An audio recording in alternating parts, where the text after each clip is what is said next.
लेकिन मुझे ये पता नहीं था कि संजय भाई इतनी जल्दी दोबारा दावत दे देंगे मुझे। आज जो आपने एक ऐसे विषय पे मुझे बोलने का मौका दिया, इसके लिए आपका और आपकी पूरी टीम का बहुत बहुत धन्यवाद। आपने विषय का चयन किया है, उसमें कहा है वोट फॉर नेशन। मैं यहीं से अपनी बात को शुरू करता हूं। आपने वोट फॉर नेशन कहा है, वोट फॉर कंट्री नहीं कहा है,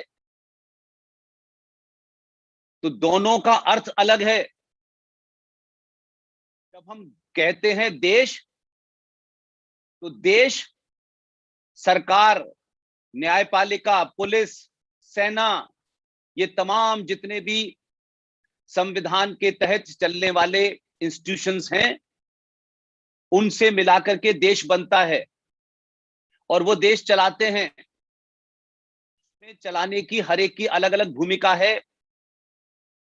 सरकार है, विपक्ष है, संसद है, न्यायपालिका है, पुलिस है, सेना है, यूजीसी है, जितने भी संस्थान हैं वो देश चलाते हैं। और जब आप नेशन की बात करते हैं तब देश बहुत छोटा होता है और राष्ट्र बहुत बड़ा होता है। राष्ट्र किसी संविधान से नहीं चलता, सेना उसे नहीं बचाती, पुलिस कोई न्यायपालिका राष्ट्र नहीं बचाती। राष्ट्र बहुत बड़ा और देश एक छोटी सी इकाई होती है। यह बात अलग है। देने का अधिकार सरकार की तरफ से जो नियम बने हैं कि इस उम्र का आदमी देगा,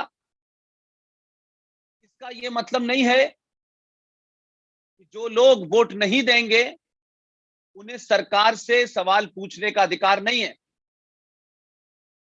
इसलिए जब हमारे यहां यह अनाउंस होता है बीच बीच में कि आज प्रधानमंत्री राष्ट्र को संबोधित करेंगे, कभी आपने सुना है कि हमने ये कहा हो या ये सुना हो कि प्रधानमंत्री आज देश को संबोधित करेंगे? जब ये कहा जाता है राष्ट्र को संबोधित करेंगे, उसके पीछे एक मनोदशा होती है। कोई बड़ा संकट, देश के सामने कोई बड़ी चुनौती होती है और सरकार उसका सामना करने के लिए न्यायपालिका और ये जितने भी इंस्टीट्यूशंस बने हैं, उनके अलावा उसे राष्ट्र में हर एक की जरूरत होती है। सरकार उस संकट से निपटने के लिए राष्ट्र में जो 10 साल का है, 5 साल का है, 15 साल का है, 100 साल का है, 50 साल का है, टैक्स देता है, नहीं देता है, हर उस यूनिट की जरूरत पड़ती है सरकार को, ताकि राष्ट्र किसी चीज के खतरे में हो, उस खतरे में उससे उबारने के लिए हर एक की भूमिका होती है। उसमें यह नहीं होता है कि टैक्स देने वाले से ही सरकार मुखातिब होती है, संबोधित होती है। इसलिए जब संजय भाई ने आज का यह टॉपिक रखा, वोट फॉर नेशन, इसके अर्थ ही अपने आप में अलग हैं। शब्द में, इस विषय में ही सब कुछ छुपा हुआ है। लेकिन हमारे राजनीतिक नेताओं ने, हमारे बुद्धिजीवियों ने, विश्वविद्यालय में बैठे हुए अध्यापकों ने, इतिहासकारों ने, तमाम सारे लोगों ने पिछले 70 सालों से राष्ट्र और देश की परिभाषा को परिभाषित नहीं किया। इसलिए हम जब वोट देने जाते हैं तो हमारे मन मस्तिष्क में क्या होता है, हम वोट किस लिए देने जाते हैं, क्यों देने चाहते हैं, क्या हम चाहते हैं, क्या हम नहीं चाहते हैं, क्या वोट देने से हमारी चाहतें पूरी हो जाती हैं, क्या वोट देने से हमारी मान्यताएं, परंपराओं, आस्थाओं का कोई जाने की बात करता है? नहीं करता। लेकिन आजाद हुआ, लोकतंत्र का हमने रास्ता चुना, वोट का रास्ता चुना, और वोट नहीं है, सरकार जैसी महत्वपूर्ण चीज को चुनने के लिए जो किसी के अंदर एक सामान्य ज्ञान होता है, कि उम्र 18 हो, 20 हो, वो एक अलग बात है। लेकिन सरकार को चुनते वक्त हमारे अंदर क्या सवाल होता है, हमारी क्या प्रायोरिटीज होती हैं, सरकार को चुनते वक्त क्या कहीं हम अपने निजी स्वार्थ, अपने लालच और उन तमाम चीजों से ऊपर उठ पाते हैं, या वोट देते वक्त हमारे दिमाग में सिर्फ ये होता है 2 रुपए किलो चावल, महीने की बिजली फ्री, तमाम मुद्दे जब ध्यान में रखते हैं तो यकीन मानिए आप राष्ट्र को नहीं चुनते, किसी पार्टी विशेष को चुनते हैं, और उस पार्टी विशेष के उन वादे जिन वादों की कोई संवैधानिक वैधता नहीं होती। पार्टी ये नहीं कहती कि हम जब आपको ये देंगे तो ये पार्टी अपने से देगी, वो ये नहीं कहती। चुनाव जीतने के लिए जो वादे किए जाते हैं वो वादे जरूरी नहीं है कि पार्टियां अपने खजाने से दें, वो मेरे और आपके टैक्स से देती हैं, और चुनाव जीतने के लिए वो उस सेक्शन को, उन लोगों को एड्रेस करते हैं के पास सामान्य ज्ञान वोट देने का होता है, लेकिन वो ये नहीं जानते कि इस वोट के देने के बाद वो अपने लिए सरकार चुन रहे हैं, अपने स्वार्थों के लिए सरकार चुन रहे हैं, देश बचाने के लिए चुन रहे हैं, या राष्ट्र को बचाने के या राष्ट्र निर्माण के लिए चुन रहे हैं। लिहाजा लोकतंत्र एक ऐसा है जिसमें बड़े से बड़े साइंटिस्ट, बड़े से बड़े अध्यापक, प्रोफेसर, रीडर, बुद्धिजीवी का वोट, और एक सामान्य आदमी को शायद लोकतंत्र का भी कोई मतलब न पता हो, वो भी वोट देता है। तो क्या वोट देने से पहले हमारे सवाल क्या हैं? हम वोट क्यों दें, क्यों देना चाहिए? जो हमारे यहां इलेक्शन कमीशन के माध्यम से कहा जाता है जागरूकता फैलाइए, लेकिन इलेक्शन कमीशन ने पिछले 70 सालों से कभी पार्टियों के ऊपर यह अंकुश नहीं लगाया कि आप वोट मांगिए, लेकिन वोट मांगते वक्त ये वादा नहीं कर सकते कि हम तुम्हें बिजली फ्री देंगे, तुम्हें चावल फ्री देंगे, तुम्हें फ्री में और सारी चीजें देंगे, कोई लैपटॉप देगा, कोई साइकिल देगा। इलेक्शन कमीशन इन चीजों पे बैन लगाएगा, उस दिन भारत के उस सामान्य, कमजोर, पिछड़े लोग दौड़ में पीछे रह गए हैं, उनको कोई खरीद नहीं पाएगा। लिहाजा राजनेताओं ने पिछले 70 सालों में एक ऐसी हालत पैदा कर दी है कि चुनाव के वक्त ये नहीं कहते हमारे एजुकेशन सिस्टम में क्या बदलाव होना चाहिए, हमारे इतिहास में जो गलतियां की गई हैं उसका क्या होना चाहिए, हमारी जो संस्कृति है, हमारी जो सरोकार है, जो हमारे परंपराएं हैं, उनका कैसे हम मजबूत करेंगे, इसकी बात कोई नहीं करता है। लिहाजा मैं मानता हूं कि संजय जी और उनकी टीम की ये मुहिम वोट फॉर नेशन ये साफ साफ ये बताती है कि चुनाव विधानसभा का हो, लोकसभा का हो, दोनों ही चुनाव में याद रखिएगा आपका वोट किसको देते हैं, किसको नहीं देते हैं, ये आप पे छोड़ा, आपका अधिकार है। लेकिन मैं बात को मानता हूं कि आप राष्ट्र को बचाने के लिए दे रहे हैं, देश को बचाने के लिए दे रहे हैं। देश को कभी दुनिया में खतरा नहीं हुआ। देश एक भूमि का टुकड़ा है, उसकी रक्षा और सुरक्षा करना सेनाओं का काम है। देश में व्यवस्था कैसे चले उसके लिए पुलिस है, न्यायपालिका है। लेकिन जो समाज ये समझ लेता है कि सिर्फ सरकार चुनना, किसी पार्टी को वोट दे देना ही हमारा अंतिम बस काम है, वो देश, संस्कृति, अपने सरोकारों को समाप्त करने वाले लोगों को सत्ता पे बिठा देते हैं। हम अहिल्याबाई होलकर को देखें, उस जमाने चुनाव नहीं होता था।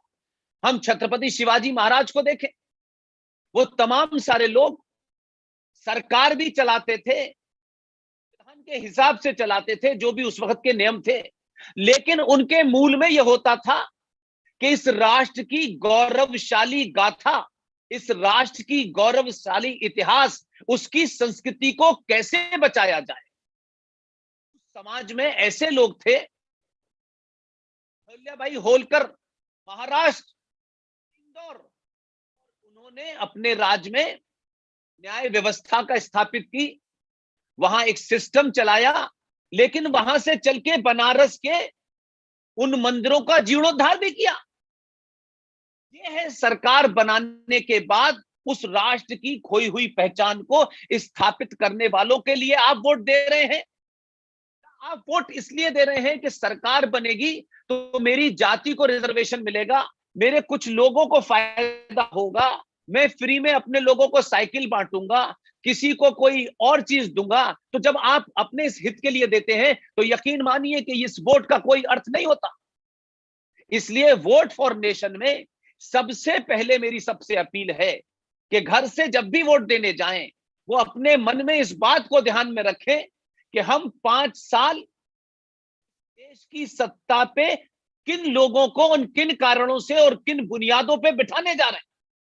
कहीं ऐसा तो नहीं है कि जो 70 सालों में हमने गलतियां की हैं, सरकारें चुनी, सरकारें आई गई, एक सरकार बनी, दूसरी सरकार बनी, सरकार चली गई, तोड़ फोड़ के सरकार बना ली, आपस में मिलके सरकार बना ली, लेकिन ऐसा तो नहीं हो रहा कि हम जिनको वोट देते हैं वो एक गिरोह की तरीके से सब इकट्ठे हो जाएं, 5 तेरे, 10 मेरे, 100 मेरे, और उसके बाद वो जनता की बात न सुने, आपके सरोकारों, संस्कृति की, आपकी परंपराओं के का कहीं अतिक्रमण न करते हुए सरकार चलाएं।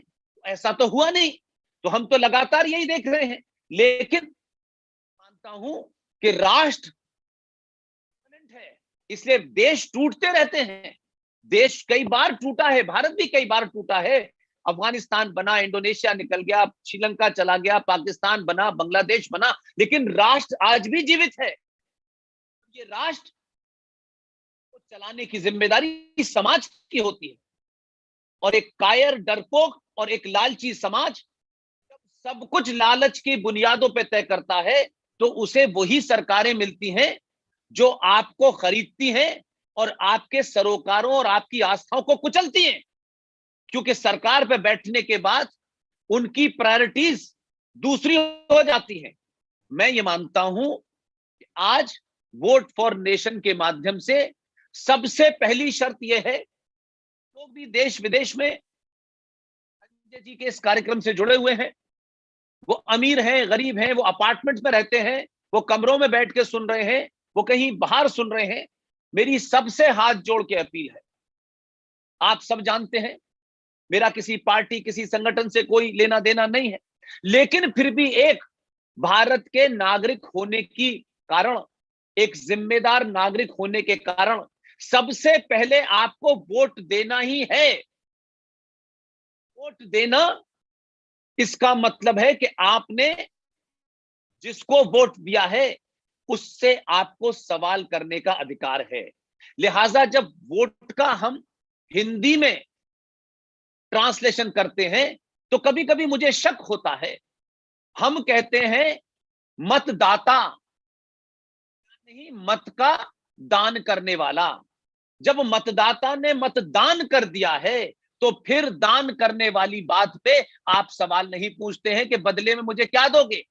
लिहाजा मतदान यानी आपने दान कर दिया, तो भारतीय सनातनी परंपरा में दान की हुई चीज के बारे में सवाल जवाब नहीं होता है, तो सवाल जवाब नहीं होता है।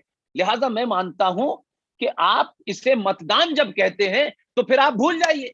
वो नेता कहता है आपने तो हमें दान दिया है, फिर क्यों सवाल हमसे पूछ रहे, अब तो हम जो दिल चाहे करेंगे, आपने दान दे दिया। तो ये मतदान नहीं है, ये मत का अधिकार है। आपका अधिकार का सही प्रयोग करें, इसको दें, सवाल भी करें, उसको परखें भी, उसके इतिहास को परखें, उसके वर्तमान को परखें, और ये सोच के दें कि ये वोट मैं इनको दे रहा हूं, इनकी हमसे वादा क्या है। वादा 3 महीने की बिजली, 2 रुपए किलो चावल, महीने का किराया मुफ्त।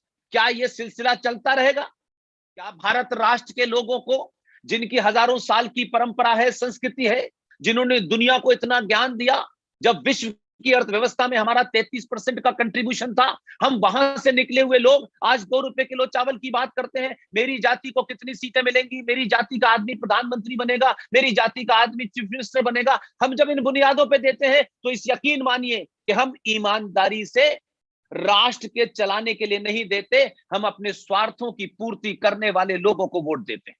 लिहाजा मैं मानता हूं कि आज के इस कार्यक्रम के माध्यम से सबसे पहला आपकी जिम्मेदारी है एक जागरूक नागरिक, और खासतौर से आज 2022 के दौर में जब आपको एक लंबे कालखंड के बाद आपको अपने होने का एहसास हुआ है, आपके अंदर वो गौरवशाली इतिहास का आपको पता चला है जो बरसों से आपको झूठ की घुट्टी पढ़ाई गई। और ये बदलाव कोई ऐसी चीजें होती हैं जो यकायक नहीं होती, रातों रात नहीं होती। लोग समझते हैं कि बस हमने सरकार चुन दी है, अब सरकार पाकिस्तान को भी समाप्त कर दे, पीएफओ को भी ले ले और चावल भी मुफ्त बांट दे, 80 करोड़ लोगों को कोविड में खाना भी खिला दे, इसलिए सब कुछ सरकार करेगी। मैं नहीं मानता। मैं मानता हूं कि सरकार से ज्यादा बड़ी जिम्मेदारी समाज की होती है, और जब समाज चौकन्ना होता है, जागरूक होता है, तो सत्ताओं पे बिठाने वालों के चरित्र को भी समझता है, उनके उस कार्यशैली को भी समझता है, और उसके सामने जो बड़े बड़े संकट होते हैं उसको भी समझता है। लिहाजा उत्तर प्रदेश में 1952 में पहला चुनाव हुआ था, और उस वक्त कोई 431 सीटें थी, फिर बाद में घट के 426 सीटें रह गई, क्योंकि इस वक्त देश के सबसे बड़े राज्य में चुनाव हो रहा है। तो मेरे मूल में यही है, लेकिन 5 फेज में होगा, 5 फेज में होगा, कैसे होगा, मुझे इसमें इंटरेस्ट नहीं है। मुझे इसमें इंटरेस्ट है कि आपको कुछ कुछ बात इसलिए बताना चाहता हूं कि संविधान बना और लागू हुआ 26 जनवरी 1950 को, और ये गणतंत्र बन गया, और गणतंत्र के बाद हम वोट देने लगे, और वोट के बारे में हमको कोई ये बताया नहीं गया कि वोट देना हमारा कितना बड़ा अधिकार हमें मिला है संविधान से, इस अधिकार का महत्व कितना, ये कभी नहीं बताया गया। लिहाजा हम ये खबरें जरूर सुनते हैं, कोई फ्री में कुछ बांट रहा है, कोई फ्री में कुछ बांट रहा है, और इस तरीके से इस देश में जोड़ तोड़ हो रही है। लेकिन इस संचार क्रांति ने, जिसके माध्यम से दिल्ली में बैठ करके संजय भाई के माध्यम से मैं कहां कहां लोगों से जुड़ा हुआ हूं, ये पहली बार हमें मौका मिला। आज कोई भी आदमी किसी किस्म का आपको कोई कंफ्यूजन नहीं क्रिएट कर सकता, कोई झूठ नहीं बोल सकता। हर आदमी के झूठ को पकड़ा जा सकता है, क्योंकि आपके पास इस संचार क्रांति के माध्यम से सब चीज आपके हाथों पे है। लिहाजा मैंने एक बात आपसे कहना चाहता था कि ये अजीब किस्म का मामला है, हमने सवाल नहीं उठाए, और ये सवाल हम सब उठाते रहते हैं बीच बीच में, और ये इसलिए उठाते हैं ताकि देश के लोग इस बात को समझें कि 1947 में क्या वाकई में हमें आजादी मिली थी या ट्रांसफर ऑफ पावर हुआ था। और ट्रांसफर ऑफ पावर हुआ था, उसकी मैं एक आपको छोटी सी मिसाल देता हूं। हमें किसी इतिहास के पन्नों में, सरकार के डॉक्यूमेंट में नहीं मिलता कि 15 अगस्त 1947 को भारत आजाद हुआ था, या आजाद होने की तारीख कहीं नहीं है। सबको पता है कि 15 अगस्त 1947 को हमें एक डोमिनेंट स्टेटस मिला था। लेकिन जिस संविधान को हमने आज आत्मसात किया है, उस संविधान में क्या क्या हमारे साथ शुरू से गड़बड़ हुई है, इसकी तरफ ध्यान नहीं दिया, और वो चुनाव से कनेक्टेड है। मैं इसलिए आपसे कहना चाहता हूं, इसी देश में 1950 में संविधान बना, और अंग्रेज दावा करते हैं कि वो यहां से चले गए 1947 में। लेकिन जब संविधान बन भी गया तो हमने उसमें कैसी कैसी चीजों का अपीजमेंट किया, यानी हमने ऐसी चीजें की जो भारत राष्ट्र को इस तरीके से नुकसान पहुंचा सकती थी। क्योंकि हमने लिखा तो उसमें इंडिया दैट इज भारत, लेकिन भारत क्या है इसकी कल्पना हमने नहीं की कभी भी। हम इंडिया इंडिया की बात करते हैं, और यकायक हमें ऐसा लगता है कि भारत 1947 में पैदा हुआ है। उससे पहले ना दुनिया चल रही थी, ना भारत चल रहा था, ना कोई संविधान था, कुछ भी नहीं था। हमें 1947 के बाद ही पता चला कि भारत एक देश है, और उसमें कुछ कानून है, उसमें कुछ संविधान है। लेकिन अंग्रेज यहां से जाते जाते गए, और ट्रांसफर ऑफ पावर के माध्यम से जिन लोगों को सत्ता पर बैठाया, उन लोगों ने क्या काम किया। जब अंग्रेज यहां से जा रहे थे तो बहुत से अंग्रेजों ने छोटे डिपार्टमेंट को देखते थे, उन लोगों ने भारतीय महिलाओं से शादियां की, और वो यहां शादी करके रह भी गए। अब 70 साल में वो तमाम लोग समाप्त भी हो गए, अब उनके बहुत कम बच्चे बचे हैं। लेकिन जाते जाते भी ऐसे प्रावधान किए, उन्होंने कहा कि भारतीय मूल की महिलाओं से जिन अंग्रेजों ने शादी की है और वो यही रह गए हैं, और वो लंबे समय के बाद समाप्त भी हो गए, उनसे उत्पन्न होने वाली संतानों को एंग्लो इंडियन कहा जाएगा। और इन एंग्लो इंडियन के लिए भारत की लोकसभा में 2 सीटें रिजर्व कर दी गई हैं कि राष्ट्रपति नॉमिनेट करेगा, क्योंकि एंग्लो इंडियन कम्युनिटी का भी भारत की संसद में और हर विधानसभाओं के अंदर प्रतिनिधि होना चाहिए। क्योंकि उनकी संख्या कम है, तो हर विधानसभा के अंदर 2 है, कहीं 1 है, और भारत की लोकसभा में 2 सीटें उनके लिए राष्ट्रपति नामित करता है। अब यह सवाल पूछा नहीं इसलिए कि हमने राष्ट्र के लिए वोट नहीं दिया, हमने सरकारों को मेरे तेरे के लिए वोट दिया। कुछ जीएसटी में छूट मिल जाए, कुछ इनकम टैक्स में छूट मिल जाए, कुछ मेरी जाति को ये मिल जाए, उसकी जाति को ये मिल जाए, हम इसमें बटे रहे।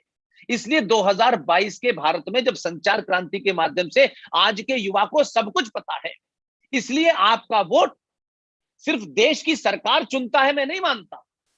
आप वोट दे भी देंगे, सरकारें टूटी फूटी आ भी गई, तो हमारे यहां इसका कोई नियम नहीं है कि जिन लोगों ने अलग अलग चुनाव लड़ा था, अलग अलग मैनिफेस्टो पे चुनाव लड़ा था, वो फिर गठबंधन करके सरकार बनाते हैं, और उस सरकार के अंदर मलाईदार मंत्रालय किसको मिलेगा कि जिसकी सीटें ज्यादा होती हैं, उससे दूसरा किसी, यानी ही हमने भारत के अंदर राजनीतिक तौर पे, सरकारी तौर पे लूट को जस्टिफाई ठहरा दिया। मलाईदार का मतलब है ऐसा मंत्रालय जिसमें मैं ज्यादा लूट कर सकूं, जिसमें ज्यादा पैसा कमा सकूं। तो जिसके ज्यादा एमएलए हैं, जिसके ज्यादा एमपी हैं, उसने वो मांग कर ली। उसे रेलवे चाहिए, किसी को फाइनेंस चाहिए, कोई ये नहीं कहता है मुझे खेल मंत्रालय चाहिए। इसका मतलब है इस सामूहिक लूट के अंदर अलग अलग पार्टियां उन स्वार्थों के लिए मिलती हैं कि हम अकेले नहीं लूट पाए, अब हम मिलके लूटेंगे। और तब आपका मैनिफेस्टो, तब आपसे किया हुआ भारत का वादा सब पीछे चला जाता है, और आप हतप्रत होकर के 5 साल तक उन चीजों को भौचक्के होकर देखते हैं। इसलिए एक हमारे मित्र हैं, उन्होंने बहुत अच्छी बात कही। उन्होंने कहा लोकतंत्र का मतलब सही मानों में सिर्फ इतना ही है कि चुनाव से पहले लोग मजबूत होते हैं और चुनाव के बाद तंत्र मजबूत होता है।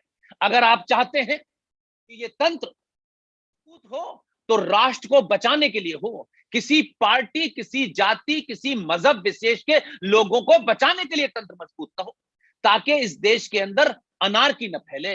ये जो अनारकी है, उसको भी हमारे यहां अलग तरीके से डिफाइन किया गया है। जैसे मतदाता एक वर्ड दे दिया गया, वैसे ही एक बहुत बड़ा फ्रॉड 1976 में हुआ।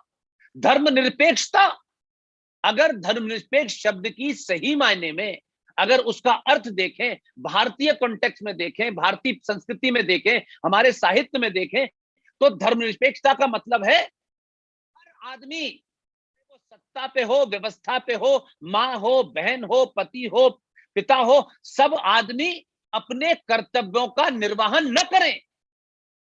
नहीं, अपना धर्म, यानी माँ का धर्म क्या है, पिता का धर्म क्या है, सरकार का धर्म क्या है, एसएसपी का धर्म क्या है, यानी धर्म मीन्स आपकी ड्यूटी।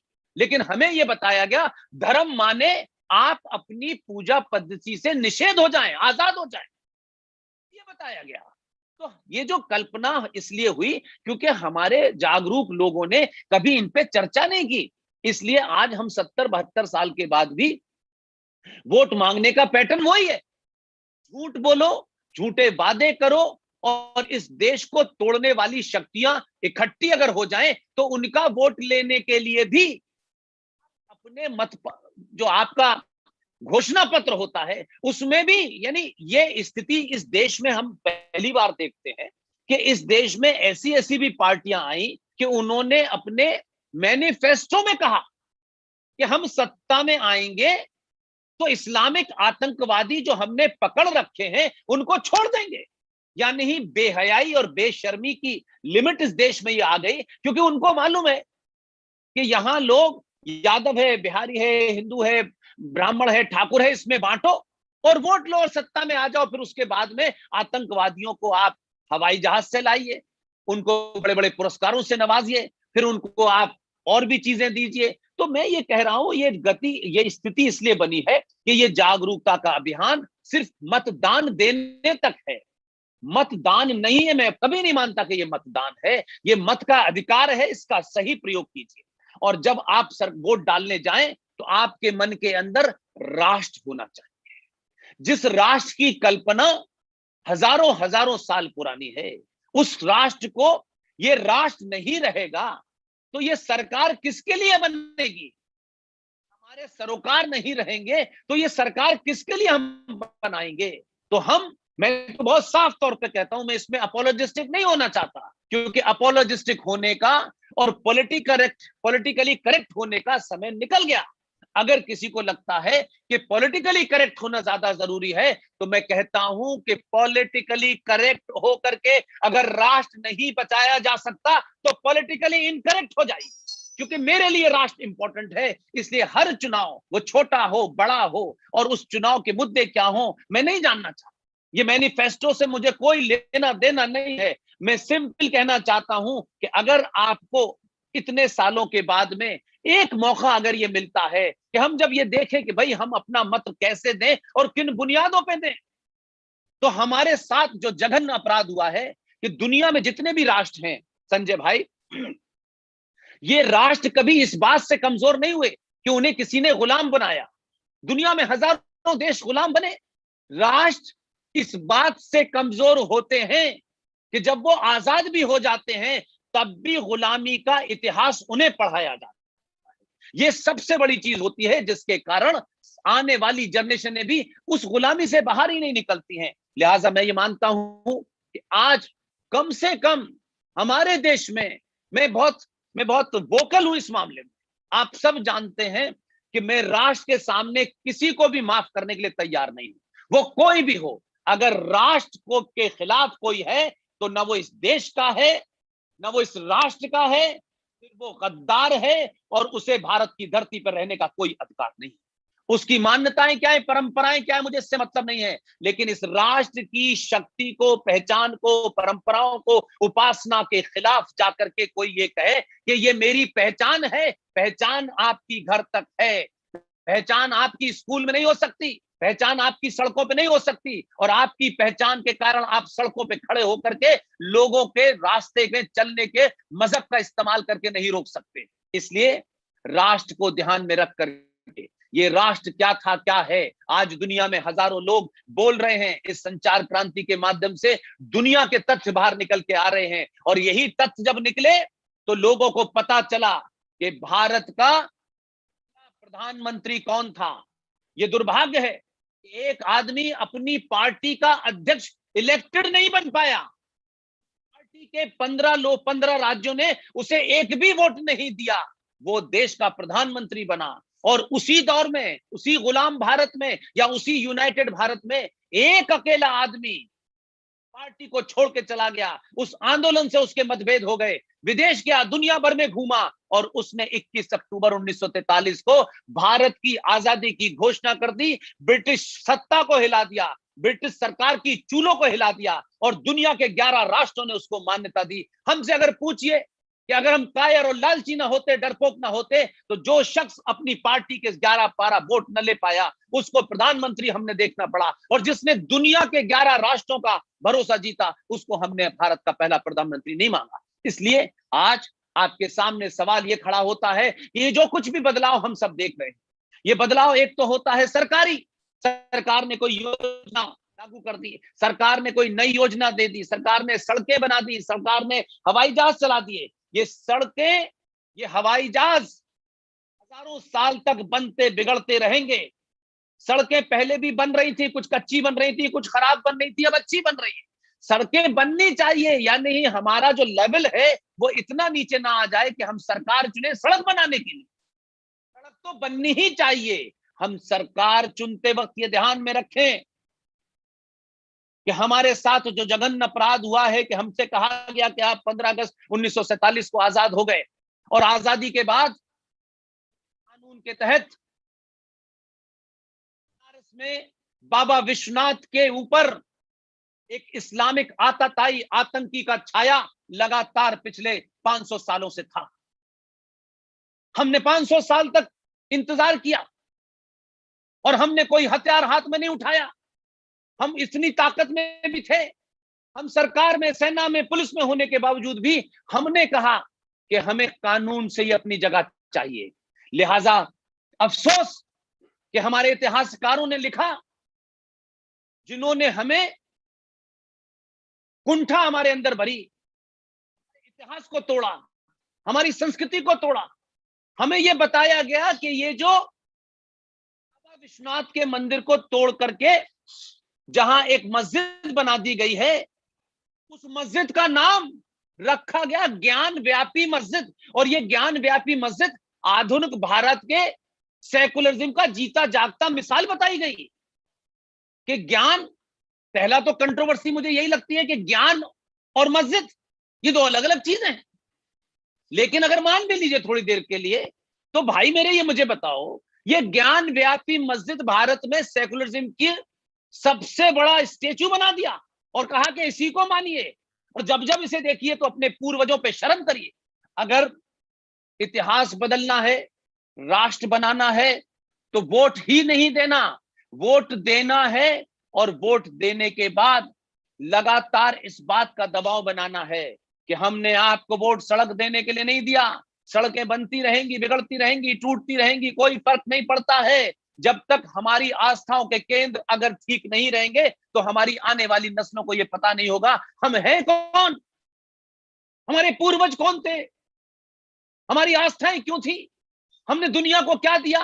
तो लिहाजा आज 2022 और 2024 में पहली शर्त वोट देना है।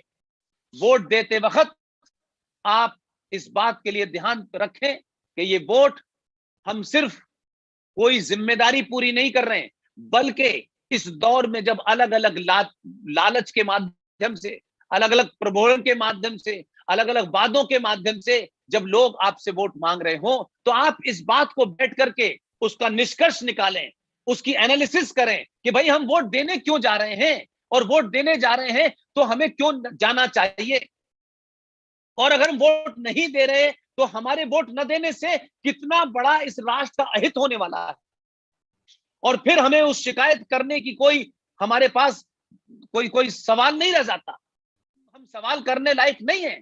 फिर हमारी ये जिम्मेदारी नहीं होगी कि हम वोट भी नहीं देंगे और फिर हम पूरे 5 साल तक सरकारों को कोसेंगे, ये नहीं किया, वो नहीं किया। आपको 5 साल में एक दिन निकल के आना है, जिस सरकार को चुनते हैं उसे 5 साल तक भागते रहना होता है। अगर आप चाहते हैं कि सरकार आपके हिसाब से चले, आपकी प्रायोरिटीज से चले, इस देश को बचाने, इस राष्ट्र को बचाने वालों को ताकत बढ़े, तो अपने वक्त का सही इस्तेमाल कीजिए, उन लोगों को दीजिए जिनसे आपको ये उम्मीद हो या आपकी ये उम्मीद जगने लगी हो कि ये लोग राष्ट्र बचाने के लिए भी काम करेंगे और देश को बचाने के लिए भी काम करेंगे। तो इस तरीके की तरह तरह की बहुत सारी बातें होंगी, बहुत सारे लोग बहुत बातें कहेंगे। कोई कहता है हिंदू धर्म अलग है और हिंदुत्व अलग है, और ये वो लोग दे रहे हैं जो इस्लाम की परिभाषा नहीं बता पाते कि इस्लाम कौन सा, अबू बकर का या इमाम अली का या आयशा का। तो सवाल यह है कि हमने सवाल नहीं पूछा, इसलिए लोग हमारे परंपराओं में, आस्थाओं में हर आदमी दखल दे रहा है। मैं सीधे तौर पे कहता हूं कि हिंदू धर्म क्या है। हिंदू धर्म यह है कि भारत का प्रधानमंत्री संविधान की शपथ लेता है और संविधान की शपथ लेने के बाद अपने कार्यालय में बैठ करके इस देश के हर नागरिक का, उसका रंग कैसा है, उसका मजहब कैसा है, उसकी जाति क्या है, ये न सोचते हुए समग्रता में कोई योजना चलाता है। ये उसके प्रधानमंत्री का दायित्व है जिसे वो पूरा कर रहा है। लेकिन वही प्रधानमंत्री जब अयोध्या में भगवान राम के मंदिर की नींव रखता है और भगवान राम की मूर्ति के सामने दंडवत लेटता है, उसे हिंदू धर्म कहते हैं। लेकिन वो है राष्ट्र बचाना। और वही प्रधानमंत्री जब अपने कार्यालय में आकर बैठता है और बालाकोट में घुस के मारने का आदेश देता है, इसे कहते हैं हिंदुत्व।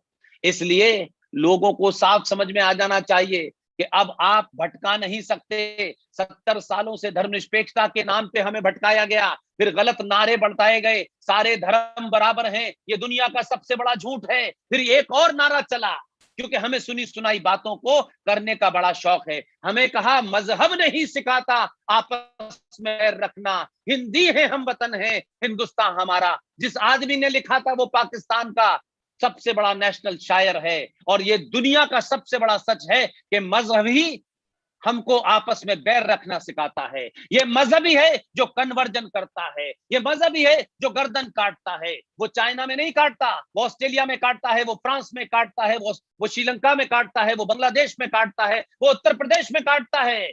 सवाल सबसे बड़ा यह है कि हमको वोट देते वक्त इन तमाम बातों का ध्यान रखना चाहिए। हम इस बात का ध्यान रखेंगे कि किसने हमको चावल फ्री दिए थे, चावल 1 महीना 2 महीने के बाद समाप्त हो जाएंगे, लेकिन 5 साल बैठने वाले लोग जब इस देश को बेचेंगे तो फिर हमें तकलीफ होगी। लिहाजा आप सरकार नहीं चुनने जा रहे हैं, बल्कि इस राष्ट्र को मजबूत करने में अपनी भूमिका निभा रहे हैं, जो मतदान यानी वोटिंग के तरीके से होगा। लिहाजा मैं मानता हूं कि आप उसको इस तरीके से न लें कि सिर्फ आपको वोट देना है। आपको वोट नहीं देना है, वोट के साथ साथ आपको एक जिम्मेदारी यह निभानी है कि जो लोग किसी कारण से असमर्थ हैं, कमजोर हैं,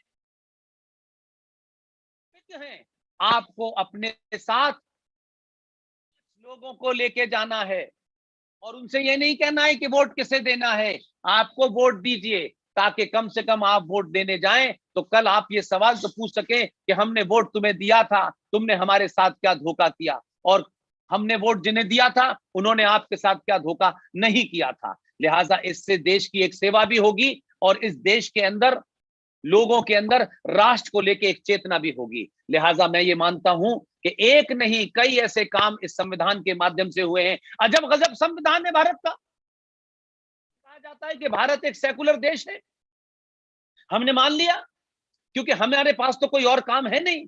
सरकार जो कह देती है हम मान लेते हैं, और जिन चीजों पे सरकार से प्रतिकार करना चाहिए उस पे हम करते नहीं है। रात के अंधेरे में 1976 में सेकुलर शब्द डाल दिया गया, उस दिन से हम सेकुलर हो गए। सरकार ने कहा सेकुलर हो जाओ, किसी ने कहा वामपंथी हो जाओ, किसी ने कहा समाजवादी हो जाओ, लेकिन किसी ने यह नहीं कहा कि राष्ट्रवादी हो जाओ। कोई नहीं कहता आपसे। इसलिए मुझे इस बात की चिंता है कि जब संविधान के अंदर सेकुलर शब्द को डाला गया तब हमने प्रतिकार नहीं किया, और जब ये कहा गया कि ये देश सेकुलर है, जो बार बार हमसे कहा जाता है, लेकिन मैं ये समझ नहीं पाता हूं क्योंकि हम जागरूक नहीं है कि अगर ये देश सेकुलर है तो फिर इस देश के अंदर माइनॉरिटी कमीशन क्यों है, फिर सच्चर कमीशन क्यों है, फिर हज कमेटी क्यों है, फिर अलग से एजुकेशन बोर्ड क्यों है। अगर भारत हिंदू राष्ट्र होगा तब ही इस देश में माइनॉरिटी कमीशन होगा। अगर सेकुलरिज्म है तो फिर ये क्यों है, फिर तो सब कुछ बराबर होना चाहिए। फिर कहीं हिजाब क्यों चलेगा, बुर्का क्यों चलेगा, कहीं टोपी क्यों चलेगी। अगर ये सेकुलर है तो सबकी लिबास एक होगा, उस यूनिफॉर्म में होगा जो उसका मैंडेट होगा। फिर ये आपकी मर्जी से नहीं होगा, फिर सड़क घेर के आप नहीं खड़े हो सकते हैं क्योंकि सेकुलर है। लेकिन ये भी अच्छी बात है कि सेकुलरिज्म का ठेका इस देश के 90 करोड़ सनातनियों का है और बाकी लोगों का यह है कि सेकुलरिज्म का कैसे नंगा नाच किया जाए। तो हम इन मुद्दों को तभी समझ पाएंगे जब हम राष्ट्र हित में राष्ट्र के लिए वोट देंगे। संजय भाई, मुझे लगता है कि मैंने अपनी बात को बहुत शॉर्ट में, समग्रता में किया है। मैं फिर एक बार आप सबसे अपील करूंगा कि जिन लोगों ने भी, संजय भाई बेहतरीन इंसान है, जब मैं लखनऊ में था तो मुझे इन्होंने महसूस नहीं होने दिया, और मैं जानता हूं कि जिस संगठनों में ये काम करते हैं वो संगठन कभी टेलीविजन पे नहीं आते, कभी गाना नहीं गाते, कभी ढिंडोरा नहीं पीटते। इसलिए आज मैं इसलिए भी आया कि मुझे लगा कि अगर संजय भाई ने ये रिक्वेस्ट की है तो ये मेरी जिम्मेदारी एक नागरिक के तौर पर है। तो मैं ये मानता हूं कि संजय भाई आप कभी मुझसे रिक्वेस्ट मत कीजिएगा, आप आदेश दीजिएगा, क्योंकि मेरा और आपका लक्ष्य एक ही है, रास्ते अलग अलग हो सकते हैं। मुझे लगता है मैंने अपनी बात कही।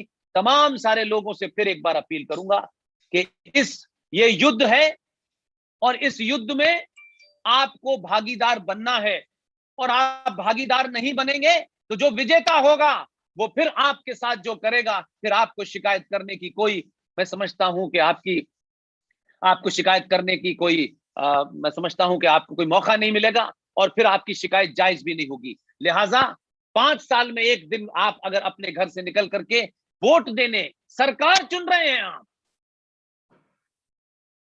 लड़की के लिए लड़का देखने के लिए हम 10-10 बार उसके पड़ोसियों से, रिश्तेदारों से बात पता करते हैं, ये लड़का क्या करता है, कैसा है, ये है वो है। लेकिन जब देश के लिए लड़का चुन रहे होते हैं, ध्यान रखें, लड़का नहीं चुन रहे हैं आप देश के लिए, आप देश को 5 साल तक अपनी आस्था और परंपराओं, उस देश की धरोहर को बचाने के लिए चल रहे हैं। आप उन लुटेरों को नहीं चुन रहे हैं जो यहाँ की धरोहर यहां से लेकर के इटली से लेकर फ्रांस तक बेच रहे हैं। आप उनको नहीं चुन रहे हैं जो पाकिस्तान से लिखवा के लाते हैं कि भाई इस आदमी को हटाओ और हमारी मदद करो। लोगों ने इस देश के साथ खिलवाड़ किया है 70 सालों तक, तथाकथित दुकानें बनी हुई हैं, इतनी दुकानें बनी हुई हैं, परिवारों की दुकानें बनी हुई हैं, पार्टियों की दुकानें बनी हुई हैं। कोई आदमी खुलेआम कुछ भी बोलता है, खुलेआम भारत राष्ट्र को चुनौती देता है। हमारी आस्थाओं परंपराओं को गाली देने वालों को भी लोग चुन लेते हैं। इसलिए चुन लेते हैं कि हम ये समझते हैं कि वोट ही तो देना है, किसी को दे दो। नहीं, आपकी उम्र इसीलिए तय की गई है कि आपको ये बोध हो कि आप वोट देने जा रहे हैं, और वोट किसको देना है ये आपके ऊपर निर्भर करता है। लिहाजा आप वोट भी दें, और वोट देने से पहले मैं तो 1000 बार ये कहता हूं, आप जाति के नाम पे जो भी हो, जिस भी जाति को हो, मुझे कोई इंटरेस्ट नहीं है। आप जाति से अपने आप को जोड़ते हैं, जाति घर की चौखट के अंदर तक रखिए। 5 साल में एक ही बार मैं निवेदन हर एक से करता हूं, 5 साल में एक बार सिर्फ सनातनी होकर वोट दीजिए। उसके बाद आप यादव हैं, ठाकुर हैं, ब्राह्मण हैं, मुझे कोई फर्क नहीं पड़ता है। ये निजी मामला है, इसका राष्ट्र से कोई संबंध नहीं है। लेकिन सरकार चुनते वक्त माफ कीजिएगा, आपकी एक गलती आने वाली नस्लों को हमारे मुंह के ऊपर कालिक पोतेगी। हम नहीं चाहते कि जैसे आज हमारे पूर्वजों ने जो गलतियां की, जिन कारणों से की, आज क्या वजह है कि इंडिया गेट के ऊपर सुभाष चंद्र बोस, जिनकी जासूसी उस वक्त की सरकार ने 1958 तक करवाई, क्या वजह है कि 1968 तक, 1966 तक भारत की आईबी इंग्लैंड की MI5 को ऑफिशियली रिपोर्ट करती थी। ऐसी आजादी हमको मिली थी, हमने ऐसे लोगों को चुना था। इसके लिए कोई दूसरा दोषी नहीं है। हम बहकावे में आए, हम लालच में आए, हम जातिवाद पे बटे, लेकिन हम नहीं चाहते, संजय भाई नहीं चाहते, इनकी टीम नहीं चाहती कि हमसे लोग, हमारे आने वाली नस्लें ये पूछे कि हमारे पूर्वज अपने स्वार्थ के कारण नहीं बोले। हम सड़क पे बोलते हैं, पुलिया में बोलते हैं, बड़े बड़े हॉल में बोलते हैं, हम हर जगह इसीलिए बोल रहे हैं कि हमारे दामन पे ये दाग न लगे कि आने वाली पीढ़ी कहे कि जो लोग बोल सकते थे वो भी स्वार्थ के कारण नहीं बोले। हमारा एक ही स्वार्थ है, उस स्वार्थ से ज्यादा कोई हमारा स्वार्थ नहीं है कि ये राष्ट्र सुरक्षित रहे, और राष्ट्र को सुरक्षित करने वाली ताकतों को हम मजबूत करें। उनका रंग कैसा है, उनकी जाति कैसी है, इसमें कोई लेना देना नहीं है। मेरी आप सबसे अपील है, एक बार फिर विनती है, आप सबने ये प्रोग्राम किया, इसके लिए आप मुबारकबाद के मुस्तहिक हैं। लेकिन मैं फिर अपील करता हूं, वोट देने जरूर जाइए, और आंख बंद करके 10 सेकंड के लिए सोचिए कि हम वोट किसके लिए दे रहे हैं। अगर आप ये करेंगे तो मुझे पूरी उम्मीद है कि बहुत सारे हमारे ख्वाबों का भारत राष्ट्र जो अभी अधूरा है, जो बहुत टूटा है, बहुत घायल है, उसमें बहुत कुछ होना है। इसके लिए हम कमर कसें, वोट डालें, और ऐसी सरकारों को चुने जो सरकार राष्ट्र की चिंता करे, ना कि अपनी पार्टी बचाने की और अपनी सरकार बचाने की। बहुत बहुत धन्यवाद, thank you very much. Unmute करिए। हाँ, आदरणीय पुष्पेंद्र कुलश्रेष्ठ जी, सादर अभिनंदन। आपको सुनना सारे लोगों के लिए हमेशा ही जागने वाला होता है।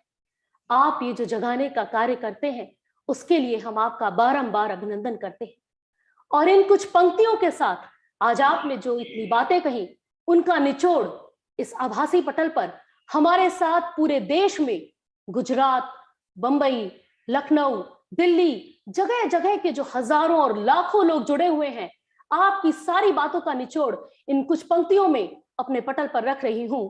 अब भी समय है जागने का, देख आंखें खोलकर, सब जग जगाता है तुझे, जगकर स्वयं जय बोलकर। कुछ पार है क्या क्या समय के, उलट फेर न हो चुके, अब भी सजग होगे ना क्या, सर्वस्व तो हो खो चुके। अब भी संभल जावे, अभी सुलभ है सब साज भी, बनना बिगड़ना है हमारा आज अपने हाथ भी। हतभाग्य हिंदू जाति, तेरा पूर्व दर्शन है कहाँ, वो शील शुद्धाचार वैभव, देख अब क्या है यहाँ, क्या जान पड़ती वो कथा, अब स्वप्न की सी है नहीं, हम हो कहीं वो पूर्व दर्शन दृष्टि आते हैं कहीं। बीती अनेक शताब्दियां पर हाय तू जागी नहीं, कुंभकर्णी नींद तूने तनिक भी त्यागी नहीं, देखे कहीं पूर्वज हमारे स्वर्ग से आकर हमें आंसू बहावे शोक में, इस वेश में पाकर हमें। ये बात जिस प्रकार से, जिन शब्दों में एक एक आंकड़ों के साथ, तथ्य के साथ आदरणीय आप हम लोगों तक पहुंचा रहे हैं, पूरे भारत तक पहुंचा रहे हैं। उसके लिए जितना आपका नमन और वंदन किया जाए वो कम है।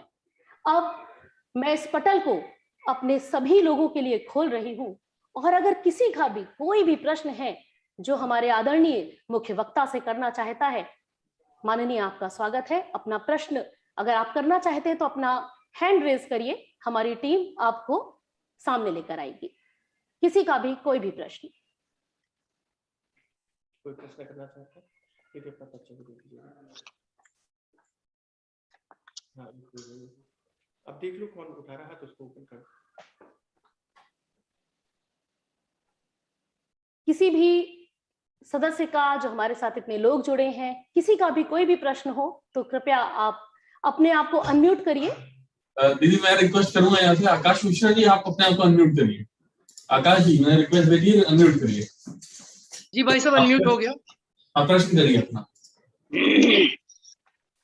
आदरणीय कुलश्रेष्ठ जी आपको प्रणाम करता हूँ। प्रणाम प्रणाम प्रणाम। ये मेरा यही सवाल है कि देश को जागृत करना ये बहुत आवश्यक है, लेकिन जो बुरी संस्थाएं हैं, पूरे जो प्रयास किए जा रहे हैं, उनमें हम किस प्रकार से बदलाव कर सकते हैं? देखिए, मैंने ये कहा कि आपके प्रश्न में ही जवाब है। अगर बुरी ना होती तो फिर जागृत करने की जरूरत क्या थी? वो बुरी हैं इसीलिए जागृत कर रहे हैं। और पहला बदलाव ये है कि आप जब जागृत हुए तो सरकार जो सत्ता पे बैठी उसको इस बात का बोध है कि ये देश के लोगों ने, जिन्होंने मुझे चुना है, ये सड़कें बनाने के लिए नहीं चुना है। लेकिन इतने लंबे कालखंड के बाद आपको पहली बार बोध हुआ है कि हम हैं और हम भी इस सत्ताओं को हटा सकते हैं और बिठा सकते हैं। नहीं, आप वोट देते थे तो पता ही नहीं था कि वोट का क्या काम है। आप इस भारतीय राजनीति के मूल में थे ही नहीं। आप देखें, मैं एक छोटी सी मिसाल देता हूं मिश्रा जी, कि आप देखें कि पहली बार भारतीय राजनीति में 5 करीब चुनाव मैंने कवर किए अपने पत्रकारिता के काल में, लेकिन मैंने कभी नहीं देखा इलेक्शन होते ही ये बताया जाता था फला इलाके में इतने दलित हैं, इतने मुसलमान हैं, इतने यादव हैं, इतने पंडित हैं, इतने ठाकुर हैं। लेकिन किसी ने नहीं बताया कि इसने शिया हैं, इतने सुन्नी हैं, इतने बरेलवी हैं, इतने देवबंदी हैं, इतने अहले हदीस है। नहीं बताया। भारतीय राजनीति में हिंदू सनातनी था ही नहीं, इसलिए वो तमाम सारी चीजें चली। और क्योंकि ये एक लंबे समय की बीमारी है, ये 70 साल तो इस आजाद भारत की, उससे पहले भी चुनाव हुए हैं। ऐसा नहीं है कि 47 से पहले नहीं चुनाव हो रहे थे। भाई सब ध्यान रखें कि 1946 का चुनाव अगर आपको नहीं याद तो मैं आपको याद दिला देता हूं। 1946 में जब चुनाव हुआ तो पूरे देश की जो असेंबलीज की सीट थी उनकी गिनती थी 1585, 1585 पूरे देश की। और उसमें से 492 सीटें मुसलमानों के लिए रिजर्व थी। और मुस्लिम लीग का नारा था मरमर के लेंगे हिंदुस्तान, मरमर के लेंगे पाकिस्तान, हर कीमत पे लेंगे पाकिस्तान। ये मुस्लिम लीग का नारा था। और हिंदुस्तान के मुसलमानों ने 492 सीटों में से 429 सीटें मुस्लिम लीग ने जीती और उन्होंने अपने नारे पे जीती। उस वक्त के मतदान का जो पूरा डाटा है उसके हिसाब से 88% हिंदुस्तान में रहने वाले मुसलमानों ने पाकिस्तान के लिए वोट दिया। और आज आपसे कह रहे हैं कि हमारे पूर्वजों ने भारत को चुना था इसलिए गए नहीं। ये कौन कह रहा है? 1 लाख लोगों की, रजाकारों की सेना बनाई और भारतीय सेना से लड़ा। परिवार का एक गुंडा पार्लियामेंट का मेंबर होने के बाद जहां शपथ लेके आदमी आता है वो सिटिंग मेंबर ऑफ पार्लियामेंट है। भारत की व्यवस्था और सत्ता को कह के डराता है। मोदी नहीं बचा सकता, वो पुलिस वालों से कह रहा है। पुलिस वाले किसी पार्टी के नहीं होते। और खुली छूट है, ये छूट है कि वो ये कह सकते हैं इसलिए कि यहां संविधान और समाज जोर पड़ता है। समाज कहता है हमारा क्या, सरकार करेगी। समाज की सामूहिक शक्ति इतनी ताकतवर होती है कि सरकार भी डरती है, और कोई गुंडा चुना हुआ या भागा हुआ भी इस तरीके के वाक्य बोलने से पहले सोचता है कि सरकार अपनी जगह है, लेकिन इस समाज की सामूहिक शक्ति के सामने अगर मैंने खुली गुंडागर्दी की तो मेरे साथ अच्छा नहीं होगा। लेकिन हम तो चुप हैं, कुछ भी कहो। कोई सीता को गाली दे रहा है, कोई राम को गाली दे रहा है, कोई कुतुब मीनार ले जा रहा है, कोई ताजमहल ले जा रहा है, और संसद में ऐसे कानून बन रहे हैं। हम बैठे हुए हैं, लड़ाई अपनी नहीं लड़ना चाहते। हम चाहते हैं हमारी लड़ाई कोई लड़े। सत्ताओं पे बैठने वाले लोग भी चाहते हैं कि समाज से राष्ट्र बचाने की आवाजें उठें, और वो उठती हैं तभी अयोध्या में राम मंदिर बनता है। वही दबाव होता है तब काशी के अंदर कॉरिडोर बनता है। वही दबाव होता है कि जहां जॉर्ज पंजम की मूर्ति लगी थी वहां आज सुभाष की मूर्ति लग रही है। वही सुभाष जिसको ऊपर यह कहा गया कि जिंदा मुर्दा मिलेगा तो हम सौंप देंगे। लेकिन दुर्भाग्य देखिए कि 79 में भारत का एक सपूत जयप्रकाश नारायण की देहांत हो गया। भारत की पार्लियामेंट में कुछ लोगों ने कहा उन्हें हमें श्रद्धांजलि देनी चाहिए। पार्टी के लोग खड़े हो गए कि नहीं, वो तो संसद के सदस्य नहीं थे, उन्हें श्रद्धांजलि कैसे दे सकते हैं। लेकिन दो घटनाएं बता रहा हूं मैं आपको, तथ्यों में बता रहा हूं। 1960 में एडवीना माउंटबेटन मलेशिया के एक टापू पर छुट्टियां मनाने गई थी, वहां उनकी मृत्यु हो गई। उनको भारत की संसद के अंदर जवाहरलाल नेहरू ने श्रद्धांजलि दी। 79 में देश का पहला गवर्नर जनरल एक अंग्रेज बना, कहते हैं आजाद। गवर्नर जनरल विदेश में किसी फिशिंग बोट के अंदर फिशिंग कर रहा था। उस बोट के अंदर किसी ने बम लगा दिया, वो फिशिंग बोट उड़ गई और माउंटबेटन की हत्या हो गई। 79 में आजाद भारत के अंदर पंजम का रिश्तेदार पहला गवर्नर जनरल ने भारत के संविधान की शपथ नहीं ली, उसने इंग्लैंड की महारानी को संबोधित करते हुए शपथ ली।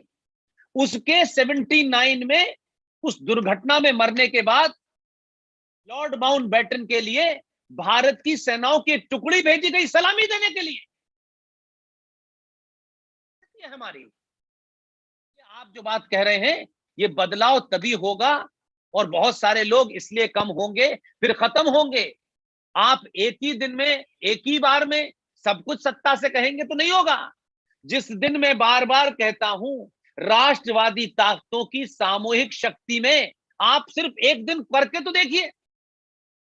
एक दिन ये जो लोग डराते हैं, लोग शाहीन बाग पे बैठ जाते हैं, कुछ लोग सड़कों पे अजान देने लगते हैं, ये इसलिए डराते हैं कि आप यादव ठाकुर बनिया ब्राह्मण पहले हैं, सनातनी नहीं है। जब से आपको लगा कि हम हैं लेकिन हम सनातनी पहले हैं, इसलिए सामने क्या हो रहा है, क्या हो रहा है, कश्मीर में क्या हो रहा है, ये आपकी सामूहिक शक्ति का ही प्रदर्शन है। सरकार को भी एहसास होना चाहिए कि अगर हमने इस समाज के 90% लोगों की बात नहीं मानी तो सत्ता से बेदखल करना तो अलग बात है। ये ध्यान रखिए, हमेशा के लिए बेदखल करते, इसलिए वही दबाव आपको लग रहा है। लिहाजा आपकी बात सही है, लेकिन ये एक लंबी लड़ाई है। 700-800 साल के बाद तो आपने अपने हिंदू होने, सनातनी होने में पहली बार सोचा है, नहीं आपने कभी नहीं सोचा। इसलिए इस देश में एक ऐसी पार्टी, जिस पार्टी के 1918 में, 1920 में जो लोग मुस्लिम लीग के अध्यक्ष थे वही कांग्रेस पार्टी के भी अध्यक्ष हुए। आज जो कुछ हम पाप देख रहे हैं वो हमारी नासमझी, हमारी सोने और हमारी अज्ञानता के कारण हमको हर आदमी ने मूर्ख बनाया, तरह तरह के लोगों ने मूर्ख बनाया। इसलिए इस भीड़ में अगर हमें थोड़ी सी भी रोशनी किसी की तरफ नजर आती है तो ये सोच के कि नहीं पेट्रोल 100 रुपए लीटर है, प्याज इन सब के दाम बढ़ गए हैं, सोचें कि हम कितने बौने हो गए हैं आलू के दाम और प्याज के दामों के ऊपर हम सरकारें गिराते। अपने भी गलेवान में झांक के देखें। इसलिए ये मुहिम शुरू हुई है। जीडी बख्शी हो, RSN सिंह साहब हो, सुशील पंडित हो, ललित अंबरदार हो, अंकुर शर्मा हो, कर्नल RSN सिंह हो, ये पूरे देश में यही काम कर रहे हैं। हमने कहा हम सच बताएंगे, सिर्फ हम हर उस बात को उठाते हैं जो राष्ट्र से संबंधित है। सरकारों के ऊपर टीका टिप्पणी नहीं करते, क्योंकि उसके लिए तो बहुत सारे लोग हैं, उसमें तो सवाब देंगे, पार्टियां देती रहेंगी जिनको जवाब देना है। इसलिए आज राष्ट्र की जागृति के लिए आपको एक होना है।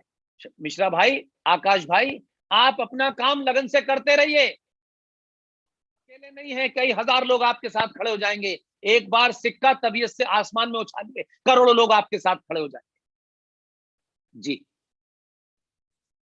बिल्कुल सही कहा। हमको समय को देखकर ही नित्य चलना चाहिए, बदले हवा जब जिस तरह हमको बदलना चाहिए। इस बात को हमें इसलिए भी बहुत ध्यान में रखने वाली आवश्यकता है, क्योंकि जैसा कि अभी आदरणीय पुष्पेंद्र जी ने अपने उसमें उल्लेख किया था कि इकबाल जो ये कहते थे, सारे जहां से अच्छा हिंदुस्तान हमारा, हम बुलबुले हैं इसकी ये गुलसितां हमारा। यही इकबाल धीरे धीरे धीरे जब हमारे समाज में परिवर्तन हुए और हम 1947 तक पहुंचे, इन्हीं इकबाल की कलम से ये लिखा गया था, मुस्लिम है हम वतन है सारा जहां हमारा, चीनो अरब हमारे हिंदुस्तान हमारा। तो दोस्तों, हमें इन चीजों को जानने की, समझने की बहुत ज्यादा जरूरत है। इतिहास पे दृष्टि डालने के साथ ही भविष्य की ओर भी देखना है कि हम भविष्य की ओर जाता हुआ देखना चाहते हैं। अब हमारे साथ, हमारे बीच में नीलिमा जी हैं जो प्रश्न रखना चाहती हैं। नीलिमा जी, कृपया आप पटल पर सामने आए। और सुचिता दी, आपका भी अगर कोई प्रश्न है तो कृपया सामने आए, आप कुछ भी बात अपनी करना चाहें। दीदी, नीलिमा मिश्रा जी के नाम से है क्या? नहीं, सिर्फ नीलिमा लिखा हो। वीरेंद्र जी से पूछिए। उनका मैं एक बार ऐड कर रहा हूं उनको, इनका कैमरा भी ऑफ है और माइक भी कनेक्ट नहीं है। सुचिता जी को ले आइए। डॉक्टर सुचिता जी, ये प्रश्न कर रहे हैं विजय मिश्रा जी। किस नाम से आप बता रहे हैं भैया? विजय मिश्रा जी हैं, सत्येंद्र जी हैं, त्रिपाठी जी। एक सेकंड, कई लोगों ने हाथ उठा रखे हैं, इनको आप चेक करके एक बार। विजय मिश्रा जी, अपने आप को आप अनम्यूट करें, मैं आपको स्पॉटलाइट पे ले रहा हूँ। जी कुछ कहना चाहते हैं? विजय जी अनम्यूट करिए, देखिए क्वेश्चन शॉर्ट में रहते हैं, शॉर्ट क्वेश्चन जो भी पूछे बहुत ही संक्षिप्त प्रश्न पूछे, जिससे आपको आपका उत्तर मिल सके। हाँ, प्रश्न करिए Vijay ji. Hello. Yes sir, फरमाइए सर। भाई साहब, पिक्चर नहीं आ रही है। आपका आवाज आ रही है मुझे, आप सवाल पूछिए। ठीक है, आपका प्रश्न आ रहा है। भाई साहब, हमें ये कहना है कि जितने भी प्रोफेशनल्स कॉलेज हैं जो दिल्ली में हैं या लखनऊ में हैं, तो सारे बच्चे अभी शायद कल या परसों से खोले जा रहे हैं। तो सारे बच्चे जो बलिया रह रहे हैं, गोरखपुर गाजीपुर रह रहे हैं, या लखनऊ रह रहे हैं, दिल्ली जा रहे हैं, तो सारे वोटर्स हमारे जो हैं, जो पिछली बार भी डाल चुके हैं, इस बार भी डालना है, वो वोटर सब डाइवर्ट हो रहा है। मेरी भी बेटी है, उसका जयपुरिया कॉलेज MBA कर रही है वहाँ नोएडा से, ग्रेटर नोएडा से। अब वो प्रेशर बनाए हैं घर में सब लोग कि नहीं जाना है, जाना है। हम कहते हैं नहीं जाना है। एक हफ्ते बाद वोट है, तो या तो इन सारे कॉलेज को ऑनलाइन किया जाए, वो ऑनलाइन की बजाय सिर्फ ऑफलाइन कर रहे हैं। तो ये प्रॉब्लम, अभी तक कॉलेज सारे ऑफलाइन थे, मतलब आज तक बेटी ऑफलाइन पढ़ी है दोपहर तक। तो मेरी एक भतीजी हरदोई से आई है BBD कॉलेज में, अभी सारा सामान लेके सुबह गई है। ये एक बहुत बड़ी प्रॉब्लम है, सारा वोटर्स डाइवर्ट हो रहा है। मतलब सर एक बात सुनिए, मैं समझ गया आपकी बात को। I got your point. सरकार आली, आपने जो समस्या बताई है हो सकता है कई हजारों की हो जी, लेकिन कभी कभी कहते हैं कि अगर किसी चीज का सुझाव या कोई उसका समाधान न मिल रहा हो, तो जो आपके सामने लोग हैं उनसे भी सीखा जा सकता है। मुझे ये बताइए, गुजरात से हजारों लोग पहुंच गए, इंदौर से पहुंच गए, केरल से पहुंच गए, क्या उनके जीवन में वो पढ़ाई नहीं कर रहे? के लिए कोई अलग नियम है? वजह है कि गुजरात में काम करने वाले लोग, बिहार में काम करने वाले लोग, बॉम्बे में काम करने वाले लोग वोट डालने आए हैं। क्या वो वोट इसके राष्ट्र को मजबूत करने के लिए निकले हैं? उनका जो भी एजेंडा है, कम से कम वो ये कर रहे हैं। क्लासें 4 दिन की चली जाएंगी या कम हो जाएंगी या स्कूल में कम नंबर आ जाएंगे, तो ये चिंता तो उनको भी होनी चाहिए। क्या ऐसा तो नहीं है कि 20-25 करोड़ में से उनको इनकी चिंता नहीं है, लेकिन उनके सामने लक्ष्य कुछ और है। इसलिए मैंने कहा ये छोटी छोटी समस्याएं हो सकती हैं, लेकिन आप ध्यान रखिए कि एक एक वोट राष्ट्र में कौन बैठेगा, वाले, जोड़ने वाले, या इसको इसका गौरव खोया हुआ प्रदान करने वाले। आपकी बेटी की समस्या नहीं है, ऐसे कई लोगों की हो सकती है, लेकिन अगर आपके लिए मिशन है, हर चीज छोटी है, और आपके लिए मिशन नहीं है, कारण है, तो कारण तो जिंदगी में मरने का भी है, जीने का भी है, सोने का भी है, भूख का भी है। कारण से राष्ट्र नहीं रुकते। इसलिए आपकी समस्या निजी हो सकती है, इस समस्या को राष्ट्र के परिप्रेक्ष्य में देखें। कुछ नहीं होने वाला, जो आपके भाग्य में है वो चल के आएगा, जो आपके भाग्य में नहीं है वो नहीं कुछ होने वाला। इसलिए बहुत पढ़े लिखे लोगों से मैंने देखा, बड़े बड़े लोग पढ़ के अमेरिका चले गए, बड़े बड़े पढ़ के लोग लंदन चले गए। कोविड के अंदर जितने बड़े बड़े लोग गए थे, उनके माँ बाप की अंत्येष्टि पीआर कंपनी ने की है, माफ कीजिएगा। इसलिए करोड़ों रुपया भी लोगों को कोविड से बचा नहीं पाया। और हमारे यहाँ तो ये चल रहा था, ये दवा खाई, और आखिर में कहते थे यार ध्यान रखना काढ़ा भी पी लेना। तो सवाल सबसे बड़ा यह है कि जो बचाने वाली चीज है उसको हम आखिर में कहते हैं, क्योंकि हमने जेंटलमैन की परिभाषा का मतलब समझा है अंग्रेजी बोलने वाला, टाई लगाने वाला। इससे बाहर निकलना पड़ेगा। ये राष्ट्र रहेगा तो आपकी पहचान रहेगी, आपका गोत्र रहेगा, और ये राष्ट्र नहीं रहेगा तो दुनिया में हजारों लोग ऐसे ही घूम रहे हैं जिनका कोई पता नहीं है, हजारों ऐसे ही घूम रहे हैं। लिहाजा इस समस्या को मैं तो सुलझा नहीं सकता हूं, क्योंकि ये तो कोई सरकारी मामला है, लेकिन क्या अगर 4 दिन रुक जाने से, उसके वोट से बदलाव हो सकता है, और 100 लोग यही सोच लें कि मेरी ये निजी समस्या है यार मैं तो नहीं आऊंगा, तो माफ कीजिएगा, जो पंचर जोड़ने वाला है, जो टोंटी ठीक करने वाला है, जो एसी ठीक करने वाला है, फिर उसकी सरकार बनेगी तो आपको शिकायत करने का फिर कोई अधिकार नहीं होगा। जी सर। मुझे लगता है हमारे माननीय ने जो जवाब दिया है कि ये समस्या ऐसी है हमारे हाथ में नहीं है, लेकिन अगर हमें बड़े लक्ष्य प्राप्त करने हैं तो अगर हमें छोटे छोटे त्याग करने पड़े, कुछ निर्णय स्वविवेक से लेने पड़े तो लेने चाहिए। जहां इतने दिनों तक हमने अपनी क्लासेस का नुकसान किया है, उस युवा को सोचना है तो 1 हफ्ते अगर हम और कर सकते हैं तो राष्ट्र हित में वो निर्णय हमें स्वयं लेना है। अगला प्रश्न हमारे साथ पटल पर।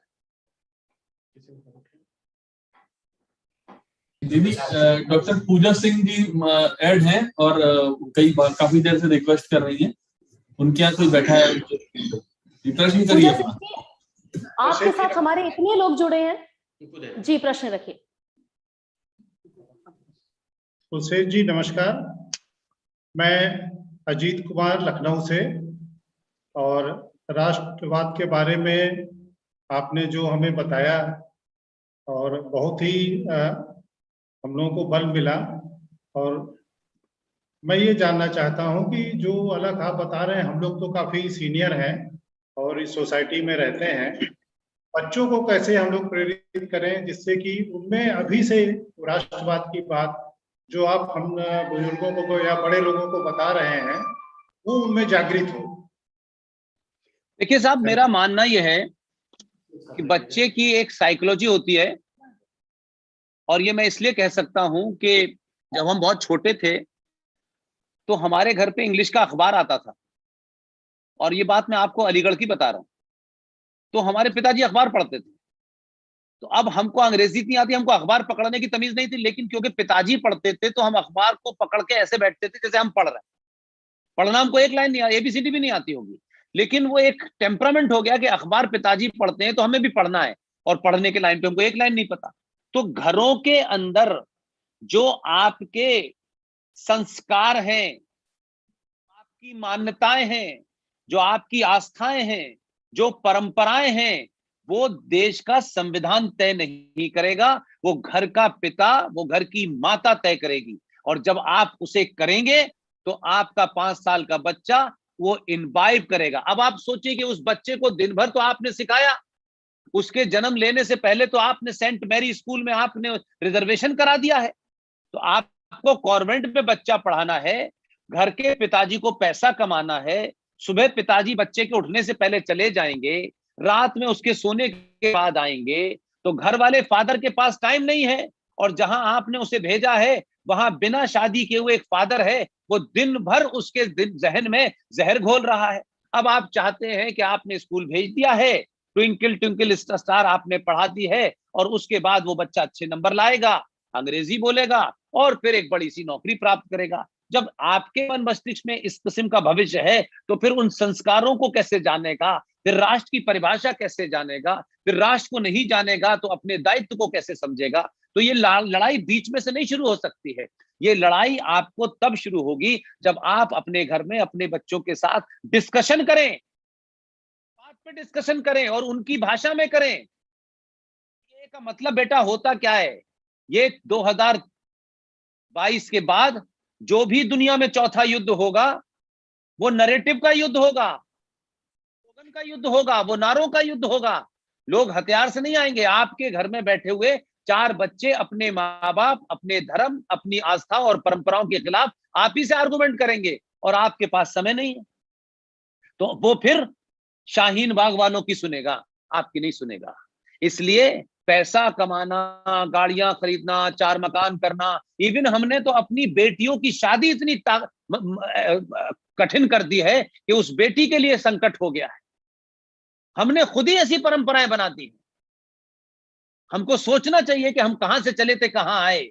हम विज्ञापन देते हैं अपनी बेटी का, इतनी लंबी है, इतनी खूबसूरत है, इतनी ऐसी आंखें हैं, हम ये करते हैं। हम सोचिए कहां से चले थे, कहां गए। और मजहब के लोगों को देखा है आपने अपनी बेटियों का इस तरीके से सार्वजनिक नापतोल बताना, और फिर डिमांड भी लिखते हैं हमें क्या क्या चाहिए। हम बेटी का ब्याह कर रहे हैं कि हम कोई बिजनेस कर रहे हैं? तो हमारे तो सारे संस्कार ही गड़बड़ है ना सर। इसलिए अगर गलत गाड़ी में बैठे हैं तो फिर सही डेस्टिनेशन पे नहीं पहुंचेंगे। ये लड़ाई एक दिन की नहीं है। वोट देना 5 साल में एक बार होता है, लेकिन पूरे 5 साल तक लगातार इन मुद्दों पर जन जागरण, घर में हो, माँ के बीच में हो, पिता के बीच में हो, नानी के बीच में हो। ये हम लोगों ने ज्वाइंट फैमिली तोड़ करके 2 BHK में जब जाना शुरू किया तो साथ में BHK में नहीं गए, बल्कि उस संस्कृति का सत्यानाश हमने कर दिया। दुनिया में जिन जिन लोगों की संस्कृति नहीं होती वो राष्ट्र नहीं बचते। रशिया जैसा राष्ट्र इतना ताकतवर देश, क्योंकि उसने अपनी संस्कृति को छोड़ दिया, उसकी इकोनॉमी खत्म हो गई, सिर्फ हथियारों को बेचा, इसलिए 24 टुकड़े हो गए। कोई रोक नहीं पाया। संस्कृति ही सबको बांध के रखती है, और संस्कृति का ही कारण है कि पाकिस्तान ऑक्युपाइड कश्मीर जरूर चला गया हो आपके हाथ से, लेकिन माता शारदा के टूटे मंदिर में आज भी वहां दिया जलता है। हिंगला माता बलूचिस्तान में है, क्योंकि मैं उस मुल्क के साथ मेरा लंबा एक कार्यकाल रहा है, इसलिए मैं बता रहा हूं। बलूचिस्तान में हिंगला माता है, मेरी आस्था का केंद्र है, एक पीठ है। लेकिन वहां लोग गरीब हो, कुछ भी हो, लेकिन वहां लगातार आरती होती है। इसलिए राष्ट्र कहीं भी है मजबूत होगा। आपका जो केंद्र है, इस संस्कृति का जो केंद्र है, वो भारत राष्ट्र है। आप कहीं बस जाएं, वो केंद्र नहीं हो सकता। आप अमेरिका जाके बस जाएं, बहुत पैसा कमा ले, वो केंद्र नहीं हो सकता आपकी आस्थाओं का। आपका तर्पण बनारस के घाट पे ही होगा, और नहीं। नील नाइल नदी नहीं करने वाली। हमें चाहिए क्या, हमारा लक्ष्य क्या है जीवन का अंतिम। आपको सुनने में मेरी बात बड़ी फिलोसफिकल लग रही होगी, लेकिन मैं उन्हीं बुनियाद पे कह रहा हूं। जिस दिन ये सोचेंगे तो आपको ये मेटलिस्टिक दुनिया बड़ी छोटी लगेगी। बड़े बड़े लोग खाक में मिल गए, कोई बचा नहीं पाया इस बीमारी से किसी को, और गरीब से गरीब बच गए लोग। इसलिए बहुत ज्यादा लॉजिकल, रीजनल, अगर मगर, इससे दुनिया नहीं चलने वाली सर। ये तो कुछ दिन की बात है। इसलिए सरकारों को भी चुनिए। और आप जो बात कह रहे हैं, वो समस्या हिंदुस्तान में सनातनी परिवारों में ही क्यों है, जिनकी इकोनॉमी कुछ नहीं है, जो बेरोजगार हैं, सब्जी बेच रहे हैं, जो फल बेच रहे हैं, उनके घर में ये समस्या क्यों नहीं है, आपके यहाँ क्यों है? क्योंकि आप चाहते हैं कि सरकार गीता को कंपलसरी करे। अरे गीता स्कूल में क्यों कंपलसरी होगी? आप पढ़ाइए ना घर पे, आपको रोका किसी ने? गवर्नमेंट किसी ने रोका नहीं। कुरान शरीफ के स्कूलों में पढ़ाया जाता है? नहीं पढ़ाया जाता। उन्होंने अपने मदरसे खोले, पढ़ाते हैं। आपके पास करोड़ रुपया है, आपके पास गिनती है, आपसे किसने कहा कि अपने स्कूल मत खोलिए? लेकिन आपने अपने स्कूलों में ये नहीं पढ़ाया ना, क्योंकि आपके अपने बच्चे को तो सीओ बनाना है, तो बनाइए सीओ। तो तय तो हमें करना है ना। हम गलती भी करें, गलत रास्ते भी बच्चे को डालें, फिर बच्चे से ये उम्मीद करें कि वो जो है हमारे संस्कारों की बात नहीं करता, राष्ट्र की बात नहीं करता, हमारी परंपराओं की बात नहीं करता, फिर वो कॉन्वेंट स्कूल में चला जाता है। तो हम 100 साल में 100 गुरुकुल नहीं बना पाए? क्या हिंदुओं के पास पैसा कम है? क्यों नहीं लाइन लगती? स्कूलों में सिफारिश होती है बड़े बड़े नेताओं की। क्यों नहीं आपने ऐसा गुरुकुल बनाया कि दुनिया का हर आदमी कहे कि यार इस गुरुकुल में मुझे एडमिशन लेने के लिए प्राइम मिनिस्टर की भी सिफारिश चाहिए? क्योंकि हम नहीं बनाएंगे, क्योंकि हमारा गुरुकुल बनाने में इंटरेस्ट नहीं है, पैसे कमाने में इंटरेस्ट है। मैं समग्रता में बात कर रहा हूं sir, please sir. Thank you, thank you, thank हमारे यू। बीच श्री सत्येंद्र कुमार त्रिपाठी जी ने काफी देर से हैंड रेज कर रखा है भाई साहब, अगर आप लोग कहें तो। आपका माइक म्यूट है संजय भाई साहब जी। हाँ, ओपन करिए। अभी क्या है, हमारा समय भी हो रहा है पर्याप्त, और भी काम कार्यक्रम में आगे। मेरा एक आग्रह है कि एक बार सभी लोग प्रश्न, लगभग 4-5 प्रश्न हम लोग पूछ लें, और भाई साहब उनका इकट्ठा एक बार जोड़ करके सबका उत्तर दे दे तो ज्यादा उचित रहेगा। मैं ठीक है भाई साहब, मैं ऐड कर रहा हूँ सबको। सत्येंद्र जी अपना प्रश्न आप अनम्यूट करें। सत्येंद्र जी और पंकज जी, मैंने दोनों लोग आपको रिक्वेस्ट भेजी है, बारी बारी से अपना प्रश्न करें। रिक्वेस्ट करिए सत्येंद्र जी अपना। पुष्पेंद्र जी को सादर प्रणाम। आपसे हमारी मुलाकात इलाहाबाद में प्रयाग संगीत समिति वाले कार्यक्रम में हुई थी। वाह वाह वाह, very good very good very good very good. श्रीमती जी भी बैठी हुई हैं, आपकी बहुत प्रशंसक हैं। और हम लोग राष्ट्रवादी विचारधारा से सब जो है, और आरएसएस से भी हम जुड़े हुए हैं, और हम लोग का कार्यक्रम चल रहा है। संजय जी आपको भी प्रणाम। सबको धन्यवाद। आरएसएस से सर हम लोग जुड़े हैं, घर घर हम लोग जो है। प्रश्न करिए भाई साहब, समय है। प्रश्न, हमारा मूल प्रश्न ये है महोदय कि जैसे हम लोग राष्ट्रवादी विचारधारा की पार्टी मान करके बीजेपी को वोट करते हैं, वर्तमान में वही पार्टी है राष्ट्रवादी विचारधारा और हिंदुत्व को लेकर जो चल रही है। लेकिन कभी कभी तकलीफ ये होता है, जैसे बंगाल की घटना भी देखिए तो बंगाल विधानसभा चुनाव में, उसके बाद अभी हाल में यति नरसिंहानंद जी के साथ, जो वसीम रिजवी जी के साथ, इन लोगों को जेल में डाल दिया गया। पार्टी खड़ी नहीं होती है। कभी कभी अंदर हम अपने आप से प्रश्न पूछ रहे हैं, भाई इन लोगों को थोड़ा सा खड़ा होना चाहिए ना लोगों के साथ में। ठीक है ठीक है ठीक है, और पूछ। अगला प्रश्न पंकज जी प्रश्न करिए अपना।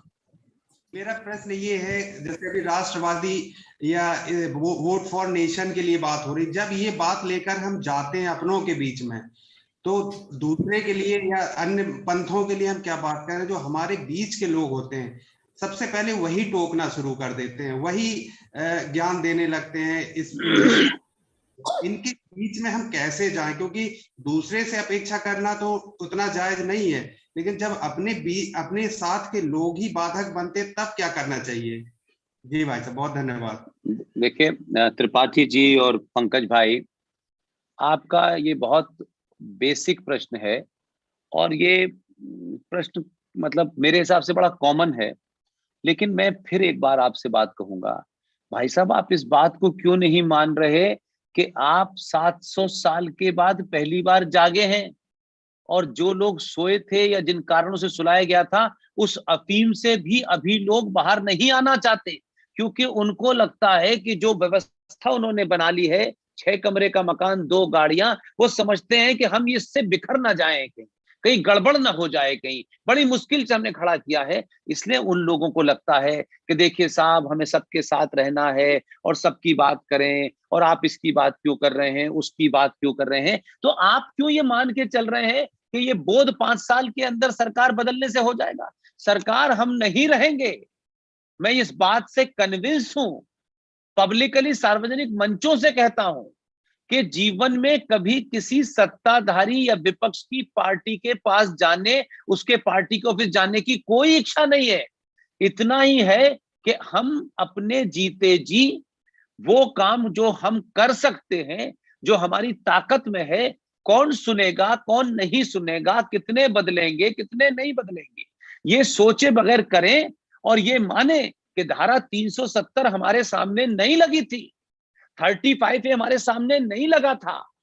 राम मंदिर एक इस्लामिक आतंकवादी ने हमारे सामने नहीं तोड़ा था, लेकिन हम मरने से पहले इस बात को हमें संतुष्टि होगी कि तमाम विधाओं के बावजूद भी हमारे सामने धारा 370 हटी, 35A हटा, राम मंदिर की नींव रखी गई। काशी के अंदर इस्लामिक जिहादी आताताई औरंगजेब की छाया विश्वनाथ के ऊपर से हटने का सिलसिला शुरू हुआ। इतना ही संतुष्टि के बाद भी मरना कोई बड़ा छोटा काम नहीं है। तो अभी ये सिलसिला शुरू हुआ है। आपने कहा लोग अपने ही पूछते हैं, हमेशा ध्यान रखिए ये अपने ही हैं, नहीं 90 करोड़ हिंदू जिस देश में हो और वो ये कहे कि हमें यूनिफॉर्म सिविल कोड चाहिए। दुनिया में मैंने नहीं देखा जो बहुसंख्यक समाज है वो ये मानता है कि इस देश में राजनीतिक कारणों से कुछ लोगों के अधिकार बहुसंख्यकों से ज्यादा कर दिए गए हैं। बहुसंख्यक जीएसटी भी देगा, इनकम टैक्स भी देगा और आखिर में इस बात की भीख मांगेगा कि हमें समान नागरिक अधिकार चाहिए। हमें अपने अंदर की इन्हीं कमियों को दूर करने के लिए संजय भाई ने शायद ये आज का प्रोग्राम रखा है। और ये प्रोग्राम एक होने से नहीं होगा, कई हजार पुष्पेंद्र आके चले जाएंगे, तब भी ये सिलसिला चलता रहेगा।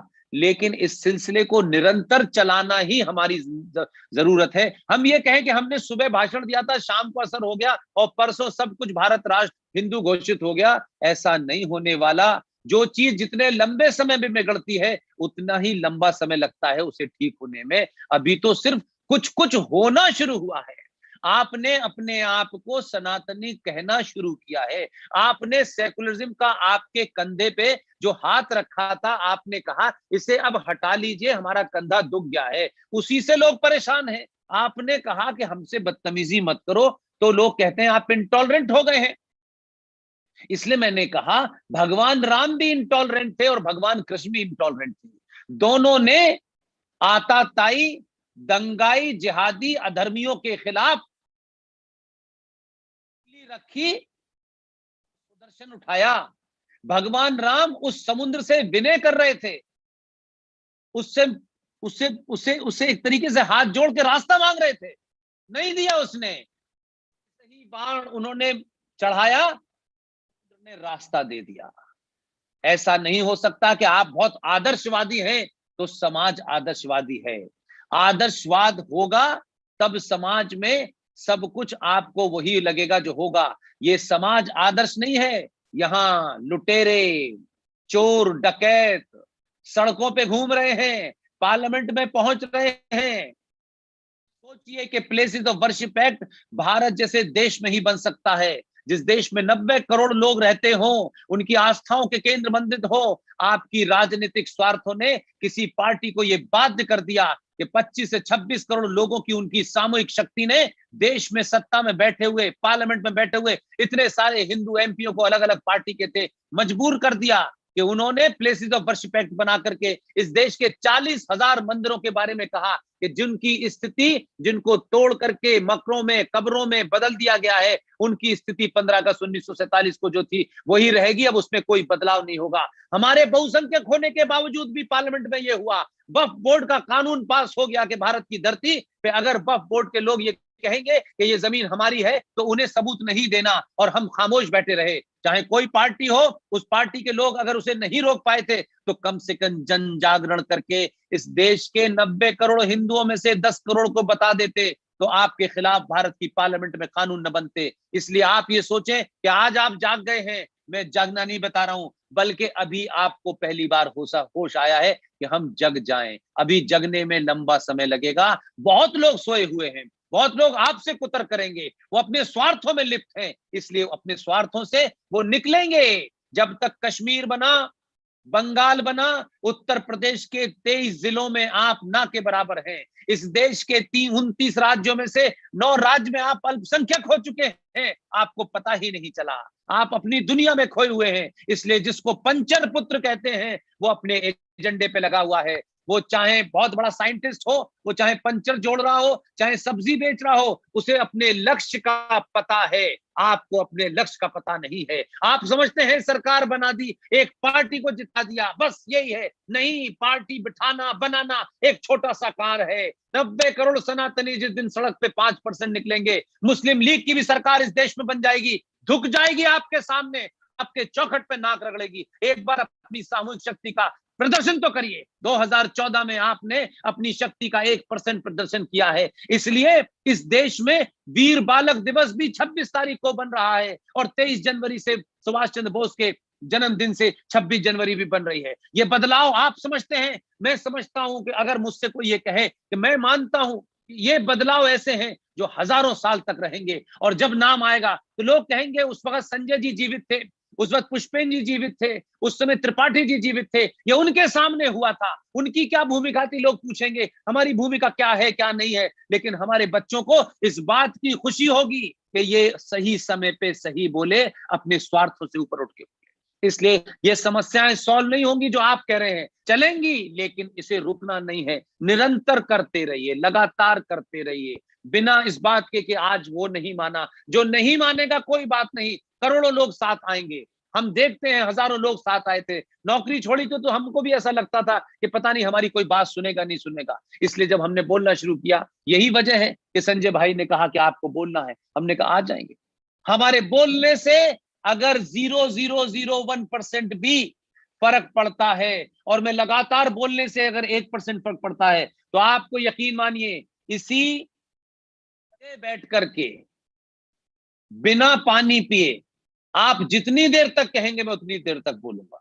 मुझे कोई फर्क नहीं, मेरे बोलने से मैं थकूंगा लेकिन राष्ट्र जग जाएगा, मेरे लिए ये महत्वपूर्ण है। इसलिए ये कोई मैं मानने को तैयार नहीं हूं कि मैंने आज बोल दिया है सब कुछ ठीक हो जाएगा। संजय भाई, इस अलग को जगाए रहिए, लगातार जलाए रहिए।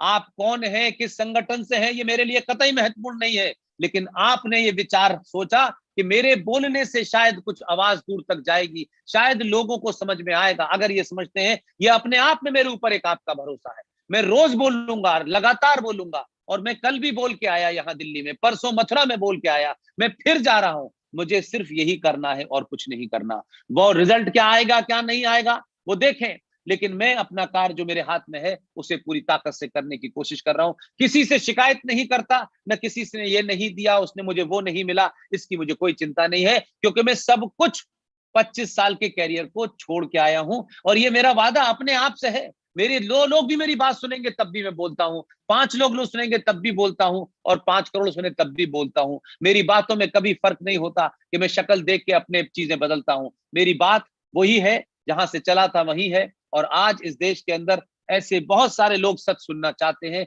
और शायद यही वजह है कि आप लोगों ने मुझे बुलाया और आप लोगों ने प्रश्न किए। ये प्रश्न का सिलसिला चलता रहेगा, लेकिन हर प्रश्न में आप जब प्रश्न करेंगे तो आपको लगेगा, 2 मिनट के लिए सोचेंगे तो आपको लगेगा कि इस प्रश्न में मेरा जवाब है, उसकी तरफ ध्यान दीजिए। आदरणीय, हम यही चाहते हैं आप इस तरह अनवरत चलते रहें, लोगों तक पहुंचते रहे, उन्हें जगाते रहे। और यहाँ अनिल मिश्रा जी की 2 पंक्तियां, डॉक्टर अनिल मिश्रा जी की कहूंगी पूरे लोगों के लिए जो हमारे साथ जुड़े हैं, कि शांति शांति शांति कहने से शांति नहीं होती है। शांति धनुष की खिंची हुई प्रत्यंचा में सोती है।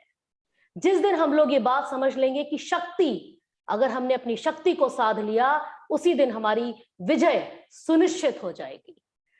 अगर अभी भी किसी का कोई प्रश्न है तो संजय भाई साहब बताइए, अगर हमारे साथ कोई है पटल पर।